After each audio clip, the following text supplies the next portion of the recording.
Mi exnovia usó nuestra relación como trofeo contra su hermana. Hoy, ambas destruyeron sus vidas y sus autos, y yo tuve que exponerlas a todos. Llevo 3 años con mi novia. Vamos a llamarla Mandy. Y su hermana mayor será Sandy, nombres falsos obviamente. Al principio, cuando Mandy me hablaba de su hermana, yo pensaba que era la típica fricción de hermanos. Ya saben, pequeñas envidias infantiles que nunca desaparecieron del todo. Me contaba que sus padres siempre le exigían más a ella por ser la menor, que a Sandy le aplaudían cualquier logro por mínimo que fuera, en fin, el clásico drama familiar. Yo la escuchaba, le daba por su lado y trataba de apoyarla. Pero con el tiempo, la niebla se fue disipando y empecé a notar un patrón bastante perturbador. No es que Sandy sea una villana de telenovela. De hecho, es una persona bastante normal, un poco presumida quizás, pero nada del otro mundo. El problema real, la verdadera tormenta, vive en la cabeza de Mandy. Para mi novia, la vida no es un viaje personal, es una carrera de obstáculos donde el único objetivo es llegar antes que Sandy. Y si no puede llegar antes, tiene que llegar haciendo más ruido. Les doy un par de ejemplos para que entiendan mi nivel de frustración. Hace un año, Sandy decidió adoptar un estilo de vida más sano y se inscribió en un gimnasio de esos carísimos. ¿Adivinen qué pasó? A la semana siguiente, Mandy nos había inscrito a los dos en un programa de entrenamiento intensivo de triatlón. Un programa que odiábamos, por cierto. Yo le reclamé que apenas si teníamos tiempo para respirar con nuestros trabajos, pero ella me armó un drama tremendo explicando que no podíamos quedarnos estancados mientras los demás avanzaban. Los demás, obviamente, era Sandy. Otro ejemplo. Hace unos meses, Sandy alquiló un departamento muy bonito en una zona céntrica.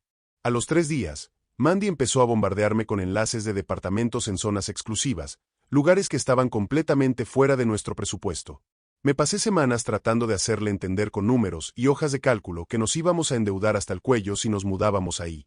Al final logré convencerla de quedarnos donde estamos, pero me costó días de silencios incómodos y malas caras. Pero el verdadero infierno, el motivo por el que estoy escribiendo esto a las 3 de la mañana, empezó hace 2 semanas. Tuvimos la clásica comida de domingo con su familia. Todo iba bien hasta que Sandy, con una sonrisa que le daba la vuelta a la cara, levantó la mano y anunció que su novio le había propuesto matrimonio. Mostró el anillo, hubo gritos, abrazos, lágrimas de la madre, lo normal. Yo miré a Mandy. Estaba pálida. Sonreía, sí, pero era esa sonrisa tensa que no le llega a los ojos. La conozco lo suficiente para saber que por dentro estaba a punto de estallar.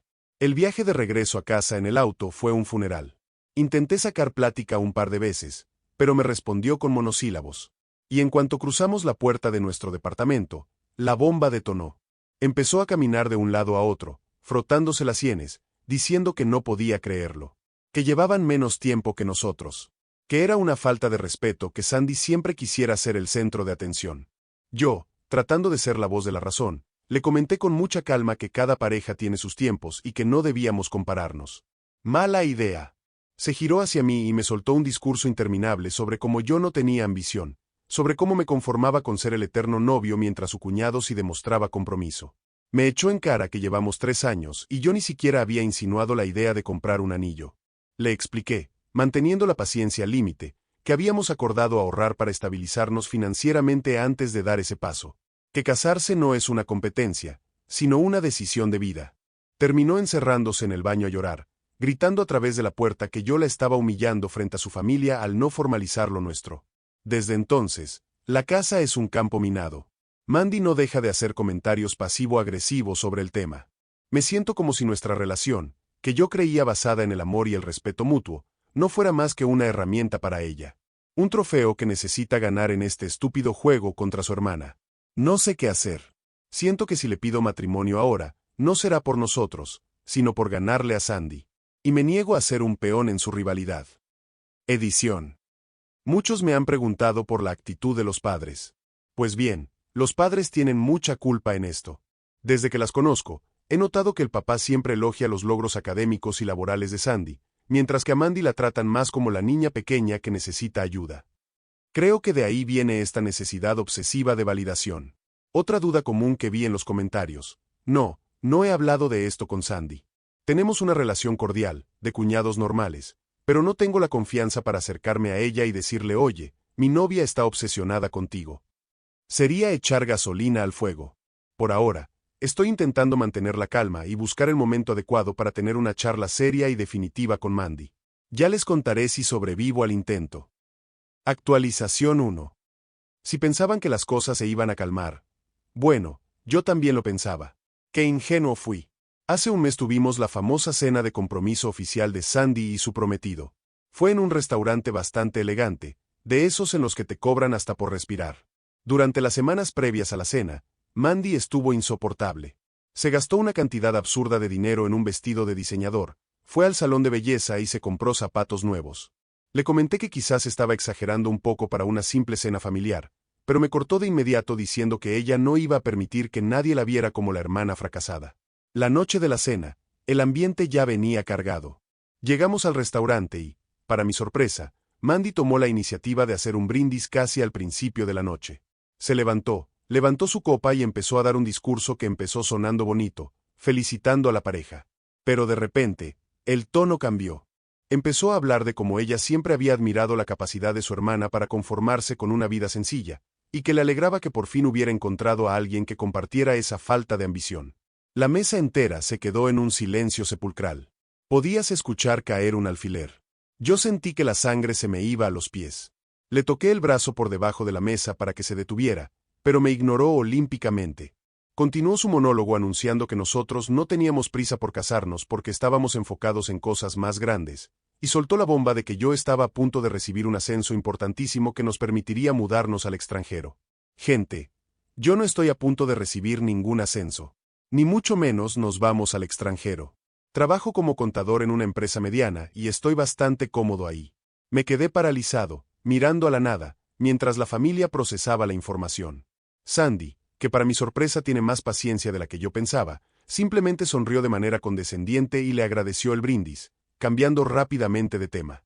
El camino de regreso a casa fue un infierno de proporciones bíblicas. En cuanto nos subimos al auto, le exigí una explicación. Le pregunté en qué demonios estaba pensando al inventar semejante mentira frente a toda su familia. Se puso a la defensiva de inmediato. Me reprochó que yo no la apoyaba, que si yo no le daba el anillo que ella merecía, al menos tenía que ayudarla a mantener las apariencias para que su hermana no la viera por debajo del hombro. Le dejé muy claro, levantando la voz más de lo que me enorgullece admitir, que yo no iba a ser cómplice de sus delirios y que no pensaba sostener esa mentira. Le advertí que, si alguien me preguntaba por el supuesto ascenso, yo iba a decir la verdad. Ella empezó a llorar histéricamente, golpeando el tablero del auto, gritando que yo era un egoísta que solo quería verla humillada. Esa noche dormí en el sofá. Durante los siguientes días apenas nos dirigimos la palabra. Yo esperaba que se calmara, que recapacitara y pidiera disculpas. Pero en lugar de eso, su obsesión pareció mutar hacia algo mucho más oscuro y destructivo. Descubrí la semana pasada, revisando unos papeles del departamento que compartimos, que Mandy había solicitado un préstamo personal gigantesco. Y cuando digo gigantesco, me refiero a que compromete casi el 40% de sus ingresos mensuales para los próximos 5 años. La confronté esa misma noche, con los papeles en la mano. Trató de arrebatármelos, furiosa por mi intromisión en su privacidad. Yo me mantuve firme y le exigí saber en qué se había gastado ese dinero. Y agárrense, porque la respuesta es de no creerse. Resulta que, como Sandy y su prometido acaban de dar el enganche para una casa, Mandy sintió que se estaba quedando atrás definitivamente. Así que, en un arranque de locura competitiva, usó ese préstamo para pagar la entrada de un auto de lujo europeo. Un auto que, según ella, demostraría que nuestro estilo de vida es superior al de su hermana, aunque vivamos en un departamento rentado. Le expliqué, tratando de que la voz no me temblara de la rabia, que eso era una locura financiera. Que no iba a poder mantener los pagos del auto, el seguro, el mantenimiento y su mitad de la renta del departamento. Con una tranquilidad que me heló la sangre, me miró a los ojos y me explicó que contaba con que yo me hiciera cargo de una mayor parte de nuestros gastos fijos durante unos meses, mientras ella se estabilizaba. Me negué rotundamente. Le dije que no iba a financiar su guerra imaginaria contra Sandy. Que si ella había tomado la decisión unilateral de endeudarse para aparentar algo que no somos, ella misma tendría que lidiar con las consecuencias. La discusión escaló a niveles que nunca habíamos alcanzado. Hubo gritos, platos rotos y amenazas de terminar la relación. Me acusó de ser un tacaño, un mal novio y de estar secretamente enamorado de su hermana. Sí, así de absurdo se volvió todo. Al final, agarré una maleta, metí algo de ropa y me fui a la casa de un amigo. Llevo 4 días aquí. No le he respondido los mensajes, que por cierto oscilan entre insultos por abandonarla y súplicas dramáticas diciendo que no puede pagar la renta de este mes sin mi ayuda. Siento que estoy despertando de un coma. La mujer de la que me enamoré ha sido reemplazada por un monstruo consumido por la envidia. Actualización 2. Si creían que dormir en el sofá de un amigo a mis casi 30 años iba a ser el fondo del barril, prepárense, porque la caída libre apenas estaba empezando. Pasé los primeros 3 días en casa de mi amigo mirando el techo, sintiendo una mezcla rarísima entre culpa, porque al final del día la quería, y un alivio inmenso. Era como si de repente me hubieran quitado una mochila de 50 kilos de encima. Ya no tenía que pensar si mi desayuno iba a ser interpretado como una falta de ambición frente al desayuno del cuñado. ¡Qué locura!, ¿no? El jueves por la tarde, después del trabajo, decidí que no podía seguir huyendo. Tenía que ir al departamento, dar la cara y terminar esto de una vez por todas. Le mandé un mensaje avisándole que iba para allá a recoger mis cosas y a hablar. Me dejó en visto. Cuando abrí la puerta, me encontré con una escena casi surrealista. Mandy estaba sentada en el sillón de la sala, con una copa de vino, viendo la televisión como si nada pasara. Yo esperaba lágrimas, enojo, no sé, algo. Pero me recibió con una sonrisa de suficiencia que me revolvió el estómago. Procedió a decirme, con un tono súper casual, que qué bueno que ya se me había pasado el berrinche, que su auto nuevo se lo entregaban el viernes y que ya había hecho las cuentas de cómo íbamos a dividir los gastos este mes. Me quedé helado. En su cabeza, mi huida de 4 días no fue un límite, fue un berrinche. Tomé aire, me senté frente a ella y fui lo más directo posible. Le expliqué que no había ningún berrinche que superar, que nuestra relación se había vuelto insostenible y que venía a terminar las cosas oficialmente. Le dejé claro que no iba a pagar ni un centavo de su auto de lujo y que, al final del mes, mi nombre saldría del contrato de arrendamiento. La transformación fue inmediata. Esa sonrisa de superioridad se esfumó y dio paso al caos total.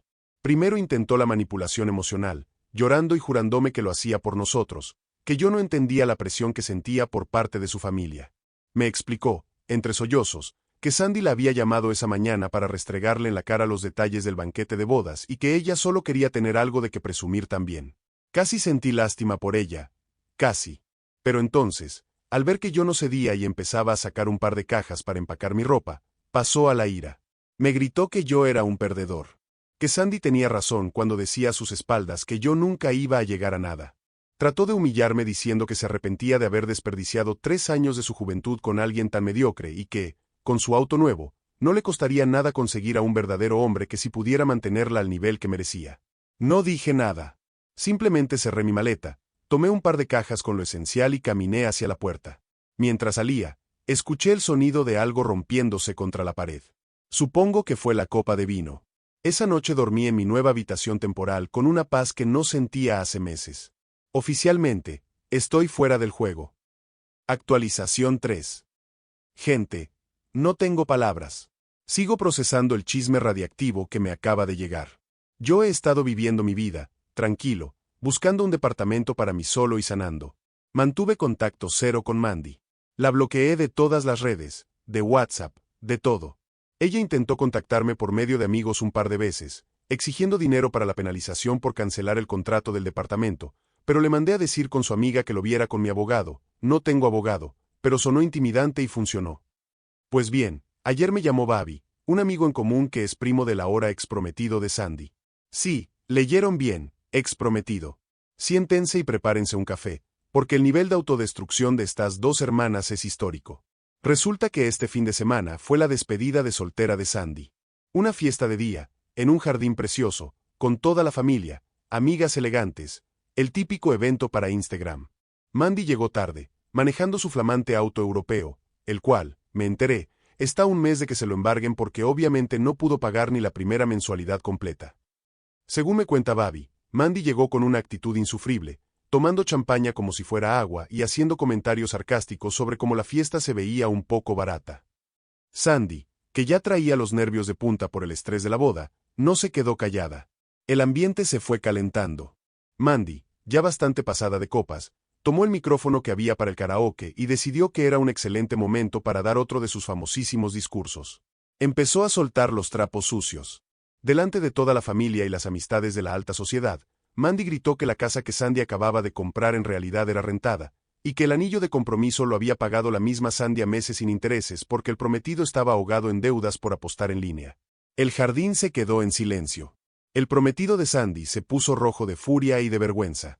Sandy, perdiendo cualquier rastro de cordura o elegancia, corrió hacia Mandy y le arrebató el micrófono. En lugar de negarlo, contraatacó.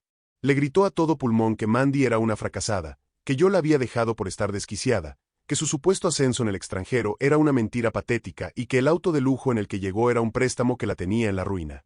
Lo que siguió fue un circo. Se empezaron a empujar. La mamá de ambas intentó separarlas y terminó en el piso. Las tías gritaban. Pero la cereza del pastel, el clímax de esta locura, pasó en el estacionamiento. Mandy, humillada y llorando de rabia, agarró las llaves de su auto para irse. Sandy salió corriendo tras ella, gritándole que no iba a permitir que le arruinara la vida. Mandy se subió a su coche, aceleró en reversa sin mirar, y se estrelló de lleno contra la camioneta del año de Sandy. No fue un tallón, gente. Fue un golpe de los que hunden la puerta completa y rompen ventanas. Sandy, en un ataque de histeria total, agarró una piedra de decoración del jardín y le rompió el parabrisas al coche de Mandy mientras ella seguía adentro. Tuvieron que llamar a la policía. Ambas terminaron en la delegación. Como el seguro dictaminó que los daños fueron intencionales tras ver los videos que grabaron los invitados, porque sí, en pleno 2026 todo se graba, ninguna póliza cubrió los daños. El resultado de esta competencia enfermiza. El prometido de Sandy canceló la boda al día siguiente, no pudo soportar la humillación pública y el hecho de que sus problemas financieros salieran a la luz de esa manera. Sandy se quedó con una deuda enorme de los depósitos del banquete y una camioneta destrozada. Por su parte, Mandy tiene una demanda por daños, está a punto de perder su trabajo porque el escándalo llegó a oídos de sus jefes, y la financiera le va a quitar el coche por falta de pago, dejándola con una deuda que va a tardar años en limpiar. Ambas destruyeron sus vidas, su reputación y su futuro por querer ganar una carrera en la que nadie más estaba compitiendo. Actualización 4. Muchos me pidieron en los mensajes privados que les contara si Mandy intentó buscarme después de la catástrofe de la despedida de soltera. La respuesta corta es sí. Hace un par de meses, recibí un correo electrónico larguísimo, porque me tenía bloqueado de todos lados, pero olvidé bloquear su correo. Era una carta de 4 páginas intentando apelar a la lástima. Me explicaba que estaba tocando fondo, que le estaban embargando parte de su sueldo, que tuvo que regresar a vivir a casa de sus padres, junto con Sandy, que también regresó, imagínense ese infierno, y que necesitaba mi ayuda financiera y moral para salir del hoyo. Decía que se había dado cuenta de que yo era lo único real que tenía y que estaba dispuesta a perdonarme por haberla abandonado si yo volvía a su lado. El descaro es impresionante. Ni siquiera terminé de leer el correo. Lo envié directo a la papelera, bloqueé la dirección y seguí con mi día. Me niego categóricamente a retomar cualquier tipo de contacto con ella.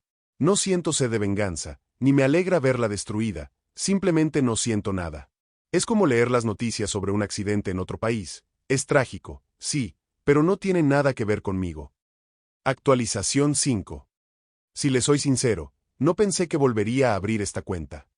Pero bueno, parece que el universo, o el nivel de locura de esta familia, tenía otros planes para mí. Todo pasó el martes de la semana pasada. Era un día de lo más normal en la oficina. Yo estaba frente a mi computadora, tomando un café intomable de la máquina del pasillo y terminando unos reportes financieros. Estaba en mi mundo, sin molestar a nadie, cuando sonó el teléfono de mi extensión. Era la recepcionista del edificio. Me dijo, con esa voz amable y profesional de siempre, que había una mujer en el vestíbulo buscándome, que decía que era urgente y que venía de parte de mi familia. Me extrañó muchísimo. Mi familia vive en otra ciudad y nadie me avisó de una visita. Le pedí el nombre y cuando la recepcionista me dijo Sandy, sentí que el estómago se me caía a los pies. Por un segundo, mi instinto de supervivencia me gritó que le dijera a seguridad que no la dejara pasar. Pero luego pensé, a ver, si la ignoro, esta mujer es capaz de hacer un escándalo aquí mismo, en mi lugar de trabajo, donde me he ganado una reputación intachable. Así que respiré hondo. Dejé mi taza de café y bajé al vestíbulo decidido a cortarla de raíz. Ahí estaba ella.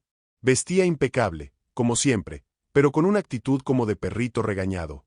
En cuanto me vio, se acercó con los ojos llorosos, poniendo cara de tragedia griega.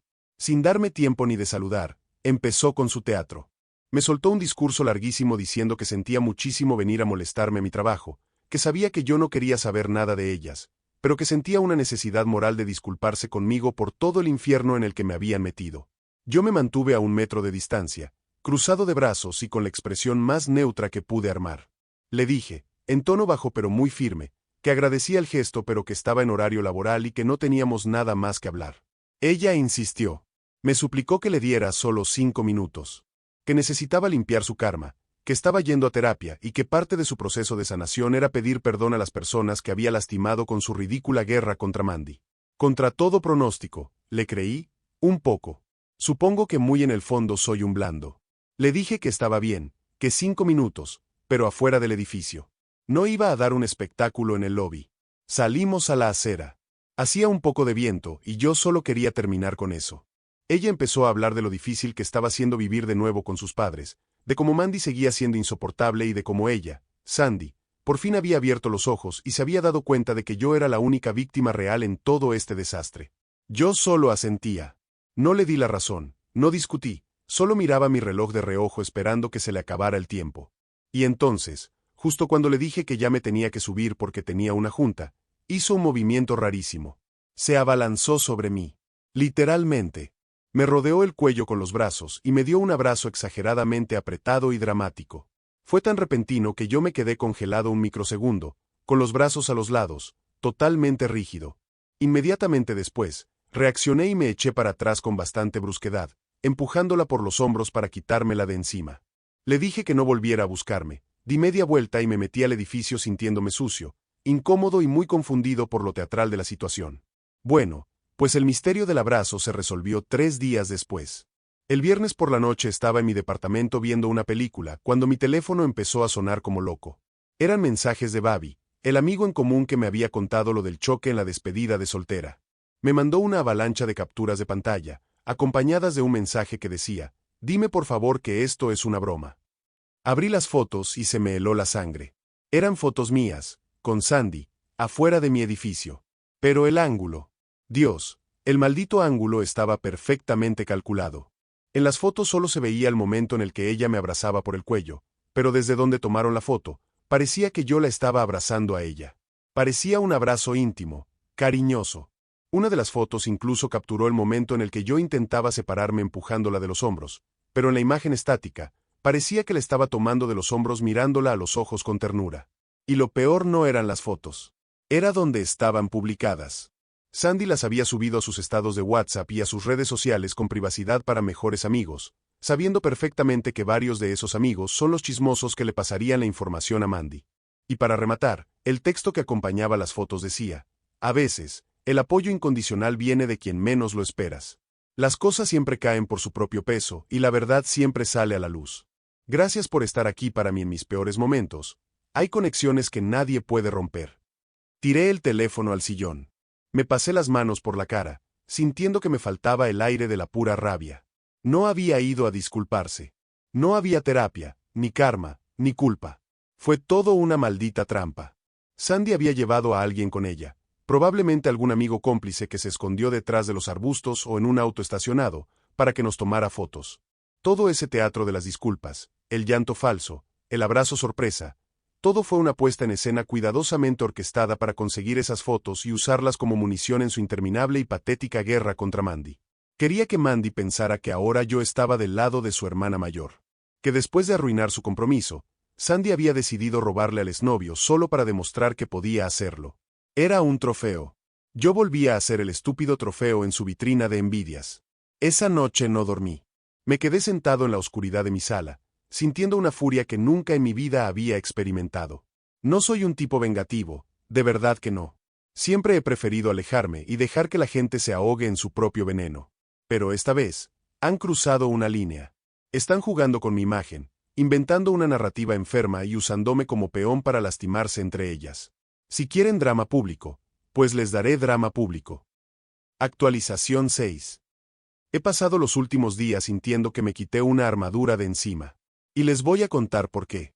El sábado en la mañana, después de pasar la noche en vela por culpa de las famosas fotos, me preparé un café cargado, abrí mi computadora portátil y entré a mis redes sociales. Había mantenido un perfil muy bajo todos estos meses, sin publicar nada, solo existiendo en silencio. Decidí que eso se había acabado. Yo no iba a hacer el daño colateral de 2 mujeres que necesitan ayuda psiquiátrica urgente.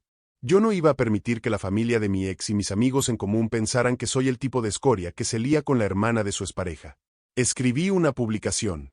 Larga, detallada, fría y brutalmente honesta. Y la publiqué en todas mis plataformas, asegurándome de etiquetar tanto a Mandy como a Sandy, además de ponerla totalmente pública para que hasta la tía más lejana pudiera leerla y compartirla. No me guardé absolutamente nada.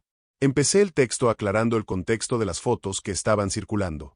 Expliqué, con lujo de detalle, cómo Sandy se había presentado mi trabajo llorando falsamente, cómo me había acorralado para darme un abrazo que yo no quería, y cómo descubrí que tenía un cómplice escondido tomándonos fotos para fingir un romance que solo existía en su cabeza enferma. Pero no me detuve ahí. Ya que estaba derribando el muro, decidí tirar la casa completa. Escribí sobre cómo nuestra relación se fue al caño porque Mandy estaba dispuesta a destruirnos financieramente solo para aparentar. Conté la verdad sobre el famoso ascenso en el extranjero que Mandy inventó en la cena, dejando claro que fue una mentira patológica para humillar a su hermana. Hablé del préstamo suicida para un auto de lujo que no podía pagar. Y luego, por si no fuera suficiente, confirmé delante de todo su círculo social los detalles del choque en la despedida de soltera, cómo Mandy estrelló su auto intencionalmente y cómo Sandy reaccionó destruyéndole el parabrisas a pedradas. Terminé la publicación con un mensaje muy claro dirigido a las dos. Me fui de sus vidas porque me negué a ser el trofeo en su competencia enfermiza. No quiero saber de ustedes, no quiero su dinero, no quiero sus disculpas falsas y, por supuesto, no tengo ninguna relación romántica con nadie de su familia. Necesitan ayuda profesional urgente. Por favor, dejen de arrastrar a personas inocentes a su abismo de envidia y complejos. Esta es la última vez que le dedico un solo segundo de mi vida a cualquiera de las dos. Están bloqueadas y cualquier otro intento de contacto será tratado como acoso. Le di clic a publicar y apagué mi teléfono por las siguientes 24 horas. Cuando lo volví a encender el domingo por la tarde, tenía decenas de llamadas perdidas, cientos de notificaciones y mensajes de gente que ni siquiera recordaba tener de contacto. Por lo que me contó Babi, quien ahora es mi corresponsal oficial de guerra, el efecto fue devastador. La publicación se volvió la comidilla de toda su familia extendida y de su círculo social. Sandy intentó borrar las fotos de sus redes y poner sus cuentas en privado, pero ya era demasiado tarde.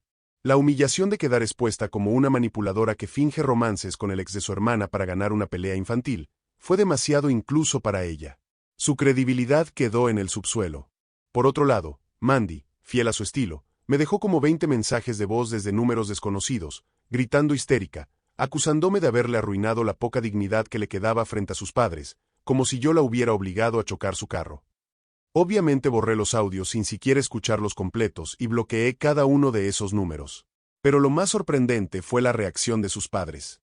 El lunes por la mañana, recibí un correo electrónico del padre de ambas. Era un mensaje corto, formal y bastante sombrío. Se disculpaba profundamente por el comportamiento de sus hijas. Me decía que sentía mucho que yo hubiera quedado atrapado en medio de los problemas de su familia, y que estaban tomando medidas estrictas, no sé qué signifique eso a su edad, pero bueno, y buscando ayuda profesional obligatoria para las dos, ya que el escándalo público finalmente les había abierto los ojos sobre la gravedad de la situación. Le respondí con un simple gracias por entenderlo. Les deseo lo mejor, y archivé el correo. Y eso es todo, amigos. La historia termina aquí. Hoy me desperté, me hice mi desayuno con calma, fui al gimnasio, trabajé y ahora estoy aquí, terminando de escribir esto. Mi departamento está en silencio. Nadie me está comparando con nadie. Nadie me está exigiendo comprar anillos que no puedo pagar, y definitivamente nadie me está emboscando en la calle para tomarme fotos románticas falsas.